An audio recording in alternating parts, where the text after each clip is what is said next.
Halo Ebis, udah join ya? Udah Kak, Oke, selamat malam ya. Makasih udah meluangkan waktu kamu buat join di sesi konseling kita yang kedua hari ini. Gimana kabarnya hari ini? Baik. baik, baru selesai mengerjakan tugas. Lagi masa ujian kah atau gimana? Iya lagi masa ujian, tapi udah selesai tugasnya Ya, semuanya. bagus deh kalau gitu. Oke, jadi hari ini kita mau mulai di sesi yang kedua, sesi konseling kita yang kedua. Jadi di hari ini tuh aku fokusnya mau menggali lagi lebih dalam tentang permasalahan kamu.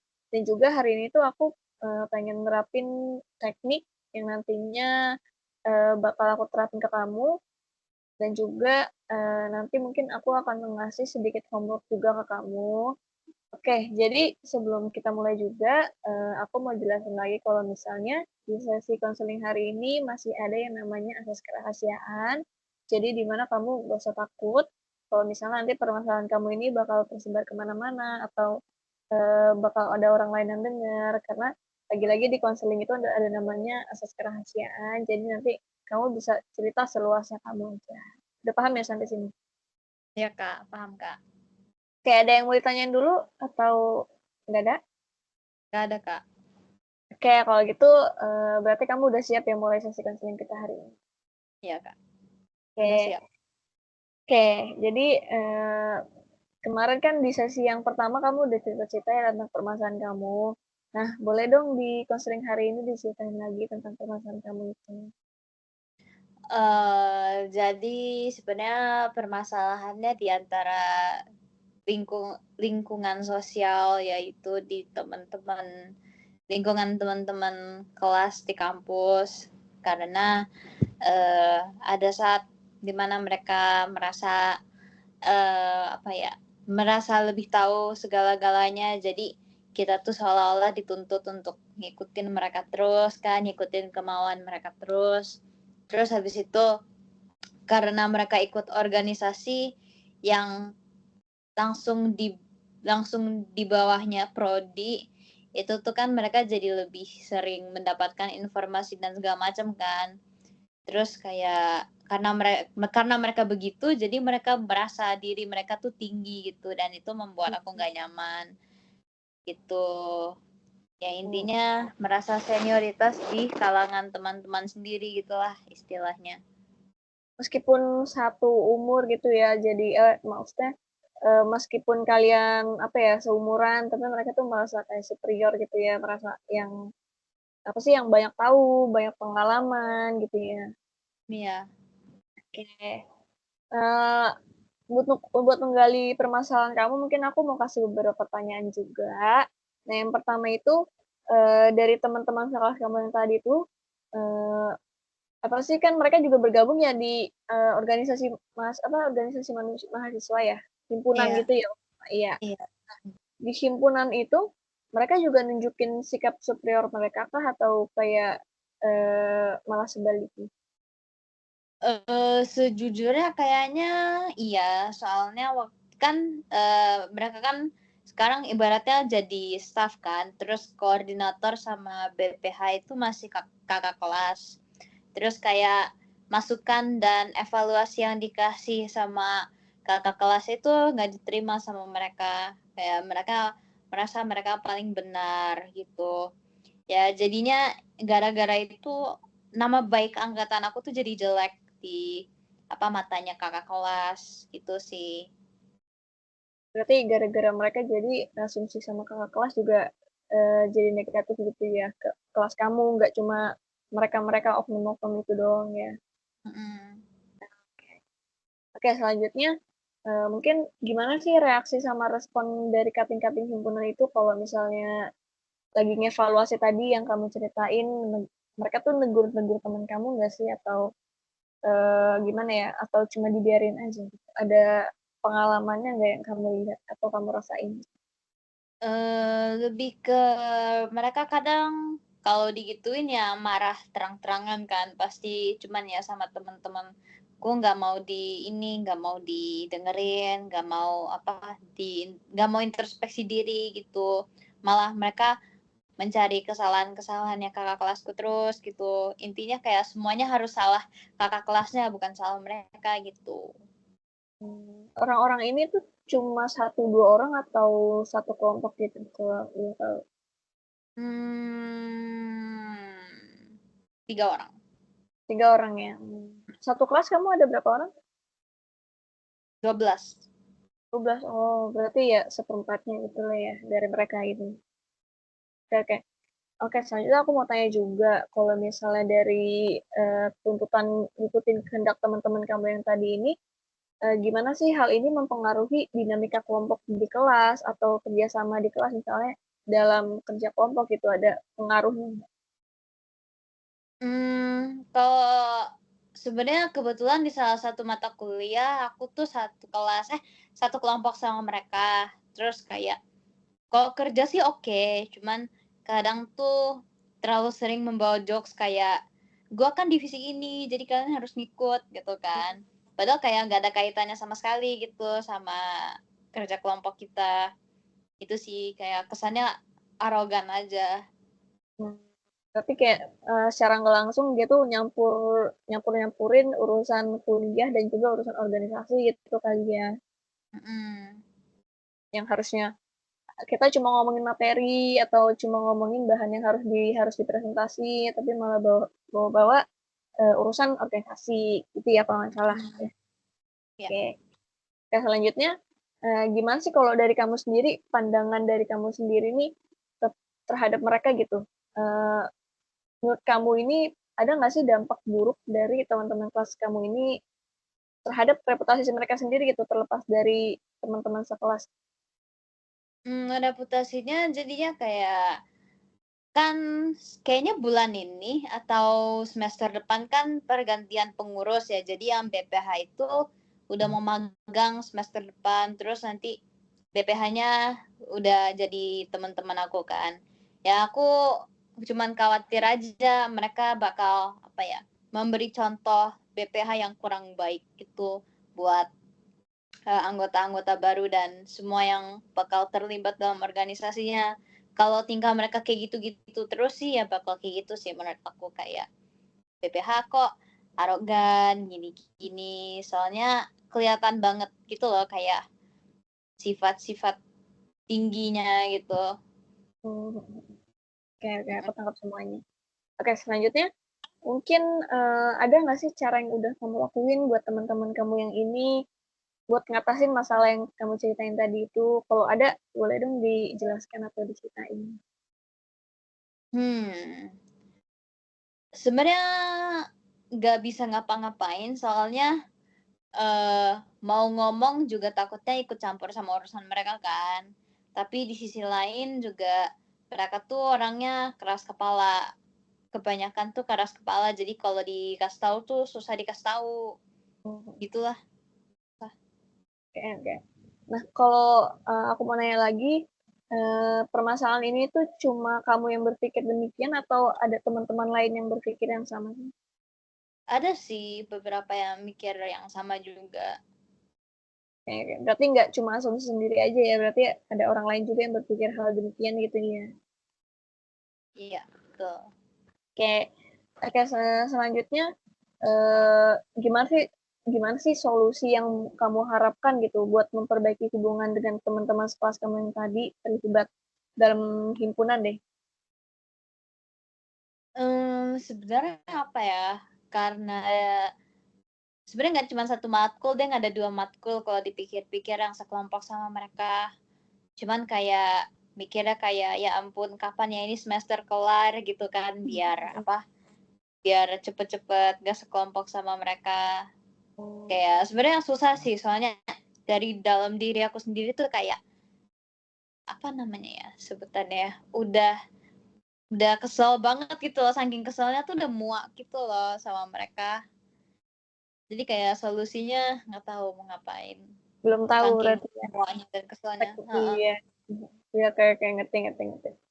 Oke, mungkin dari permasalahan kamu itu aku juga mau nanya-nanya tentang aspek-aspek apa aja sih yang mempengaruhi tentang permasalahan kamu ini. Nah, yang pertama mungkin aku mau tahu nih kalau dari aspek kognitif dari sisi pemikiran kamu, ada nggak sih pemikiran-pemikiran negatif yang muncul atas permasalahan ini? Ya biasanya pikiran-pikiran negatifnya itu kayak, apa ya, kayak, eee, apa sih, lu cuman anak, organisasi doang, malah arogan banget, Mmm, gitu. Ya oke oke. kesannya mereka tuh udah membawa jelek nama organisasi sendiri dengan mereka bersikap gitu, itu yang aku pikir sih. Oke. Mungkin, itu kan tadi aspek kognitif sama pemikirannya. Kalau dari aspek emosi ada nggak pengaruhnya? Kalau dari aspek emosi ya, sebenarnya kesel aja sih setiap lihat mereka bareng-bareng Oh, kayak, ya bawaannya, oh udah tahu ini pasti ngarahnya kemana, terus ya ya mmm, udah gitu. Kalau berulah ya ya udah kesel. kesel, iya, oke oke. Berarti intinya kesel aja lah ya sama sikap mereka atau kalau Mmm, ada mereka gitu lah ya bawanya kesel gitu ya? iya. Oke oke. Oke, selanjutnya mungkin dari aspek tingkah laku atau fisik, ada nggak yang berpengaruh? Fisik ya? Sebenarnya enggak sih. Kalau tingkah laku ya, tingkah laku mereka dari yang baik berubah jadi arogan aja sih. Arogan dan lebih, tanda kutip, berwibawa, cuman salah aja. Caranya, iya. Kalau dari kamu sendiri ada nggak? Maksudnya, tingkah laku atau fisik kamu tuh ada yang berpengaruh nggak terhadap mereka gitu? Lebih ke akunya agak jaga jarak aja sih sama mereka Ada dan cara. ya soalnya udah agak baik kan, udah agak baik Mhm dan ya daripada aku capek-capek, mending mhm. aku jaga jarak, ya. Oke. Terakhir kalau misal dari aspek sosial tuh ada berpengaruh nggak? Aspek sosial ya, mmm, lebih ke kayak mikir aja dulu kan sama mereka have fun bareng-bareng kan, cuman pas, Mhm. pas tahu mereka seperti itu tuh kayak, ya sedih aja sih, kayak masih pengen bergaul sebenarnya, kayak mereka tuh sebenarnya masih baik-baik aja kalau ngobrol sebagai teman, tapi kayak kalau soal ngomongin organisasi, kerja bareng itu tuh bikin sedih sih. Cuman ya so far sebagai temen juga masih oke-oke aja. Oke, berarti di luar organisasi sebenarnya mereka masih oke lah ya untuk diajak ngobrol atau diajak interaksi gitu ya? Iya, Mungkin, sampai sini aku simpulin dulu kalau misalnya tadi permasalahannya itu tentang teman-teman sekelas kamu nih yang 3 orang tadi ya kalau nggak salah.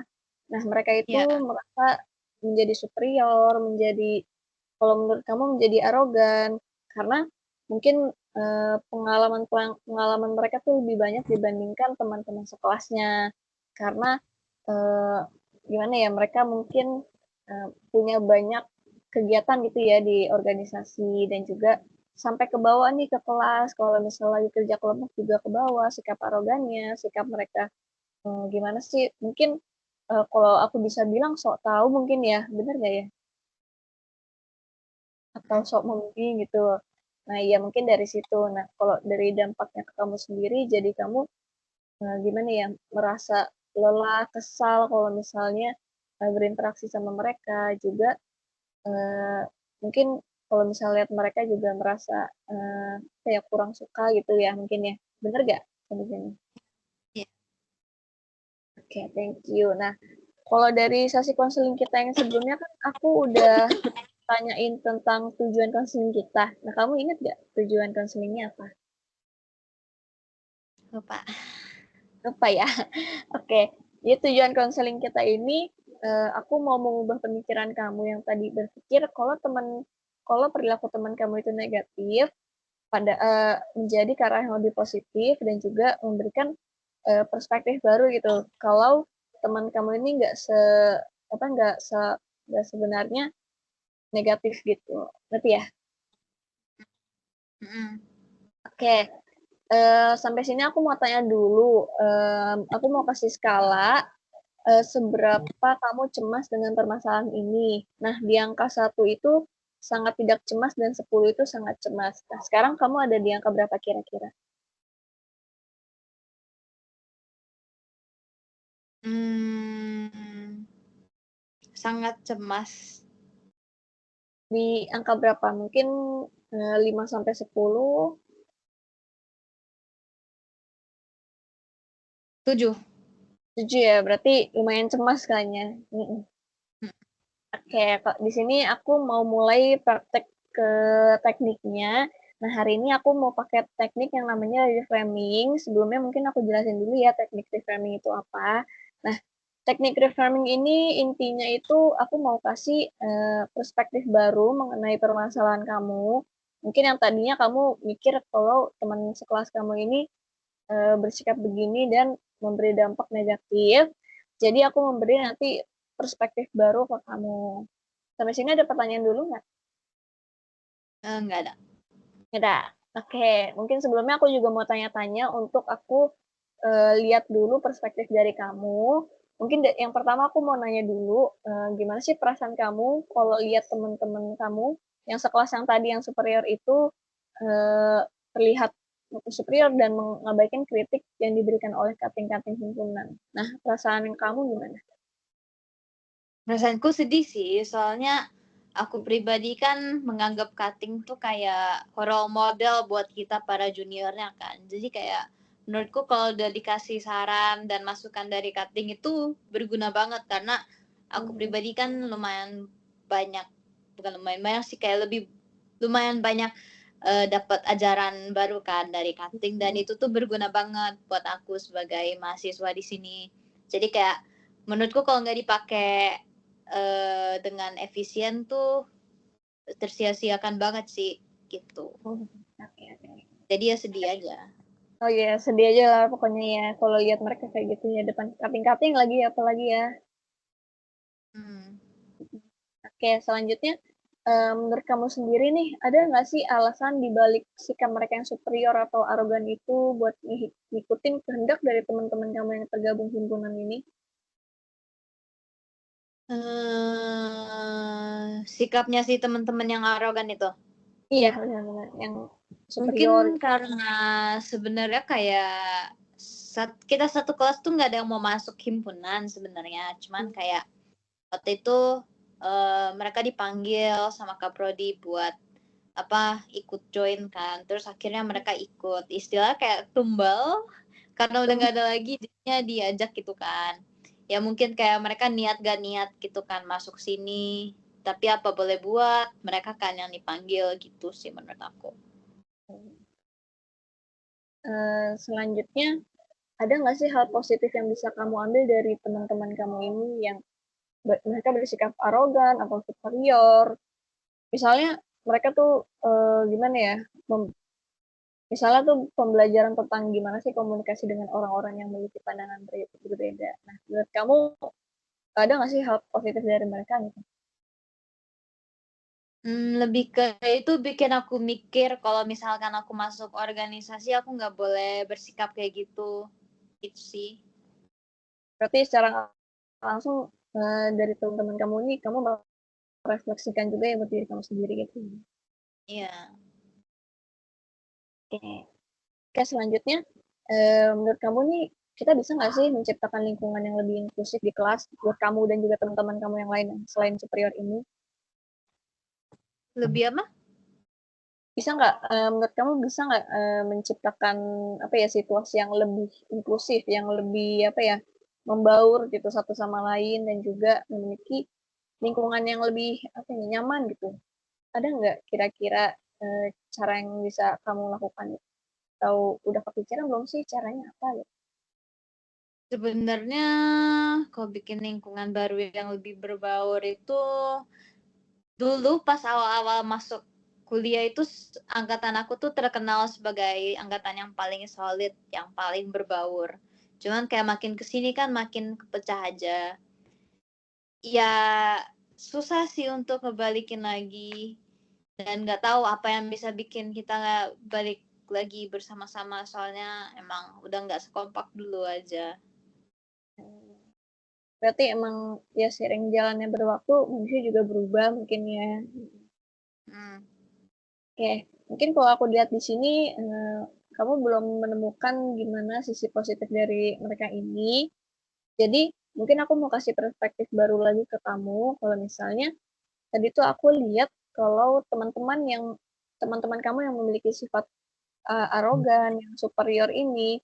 Nah, sebagai diri kamu ini, kamu bisa merespon mereka dengan lebih empati dan juga memandang mereka itu sebenarnya mereka tuh berkesempatan untuk membangun keterbukaan dan pemahaman yang lebih baik loh di antara semua anggota kelas dan juga mereka ini sebenarnya bersikap begitu mungkin karena mereka tuh ingin teman-teman sekelasnya tuh apa ya memiliki banyak pengalaman seperti dia juga dan nggak mau teman-temannya celaka juga. Mungkin caranya aja ya menurut aku yang salah. Jadi mungkin ke depannya kamu bisa memandang mereka dengan lebih baik lagi, lebih positif lagi. Jadi pemikiran yang negatif, yang melihat mereka dengan sisi buruk, bisa melihat mereka dengan sisi yang baik lagi. Gitu ya. Iya, ngerti Paham Kak. sampai sini? Oke, Ya? paham sampai sini kan? Iya, paham. Oke, coba aku mau tanya lagi, dari teknik tadi, perspektif apa sih yang udah kamu dapetin? Perspektif baru apa aja? Perspektif lebih ke mindset sama menurunkan ego kali ya, soalnya itu kan sebenarnya berawal dari ego sendiri kan, kayak aku tuh menjauh tuh demi kebaikan aku sendiri gitu. Tapi ya sebenarnya mungkin kayak mereka ada pengalaman-pengalaman lain gitu kan yang membuat mereka seperti itu. Kayak ada yang dari dulunya nggak gini, tiba-tiba begini. Jadi kayak untuk nurunin ego tuh kita harus mahamin situasi mereka tuh seperti apa gitu. Oke, benar-benar. Oke, mungkin aku mau tanya lagi nih skala. Kalau tadi kan kamu di angka 7, nah sekarang kira-kira di angka berapa nih? 1 sampai 10? Mungkin 3. 3 ya? Oh, berarti udah naik ini banget dong, tinggi banget berarti ya. Oke, Lumayan. oke, nanti yang perspektif baru itu kamu catat ya. Oke, sekarang Ya. aku mau kasih kamu sebuah homeworknya nggak susah kok, nggak berat. Kamu tinggal journaling aja tentang tadi yang udah aku kasih yang namanya reframing. Nah, nanti kamu kerjain selama 7 hari. Nah, kalau misalnya nanti kamu ketemu sama temen kamu itu, kamu mulai nih mempraktikkan teknik reframing tadi yang udah aku kasih ke kamu, terus kamu tulis di jurnal tersebut, apa sih perasaan kamu setelah kamu menjalankan teknik tersebut. Apakah kamu ngerti? Ngerti Kak. Ngerti, oke.